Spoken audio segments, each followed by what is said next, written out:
You might want to use GarageBand to record your own podcast if you are just getting into podcasting and want to have a good, free, and professional sounding program to put your show together. When you're getting started, you might want to decide on your vocal sound and check out if any of the built-in GarageBand vocal sounds are working for you. So when you're creating a new project, you can choose voice.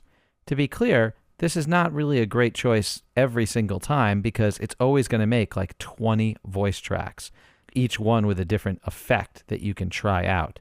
So if I click on that and hit choose, you'll see the new file that it makes. So there's my new file. I've chosen it. It's all good. It's ready to go. And as you can see, there's quite a lot of different choices. And these choices are there for me to try out different affected vocal tracks from natural to really, really big. So I'll go to the narration one first. And before I start recording, I'll check and make sure my input is all set up. I've got my microphone plugged in. I'm using my Apollo audio interface. If you're using a USB microphone, that's where it would show up. You would just make sure you've got it selected, and then I would get started. So I'll hit record, and now I'll just check out the narration vocal style. All right, enough trying that one out. Now I'll go down and try a couple of other ones. Let's check out the classic vocal. I'll see just by looking at the smart controls that I've got a couple of different effects going on. There's a little bit more squeeze, so it's probably really compressing that narration one. And the classic one, maybe this classic one has a little bit less compression. So you'll see a little bit more of a difference in my dynamic range. Finally, you've got a couple of them down the bottom with some effects on it. So I can go down to telephone vocal and you'll hear that I'm sure it's going to filter out the frequencies of my voice and do a couple of fun things to it to make it sound like I'm on the telephone. Let's check out these 3 examples. And now I'll just check out the narration vocal style. All right, enough trying that one out.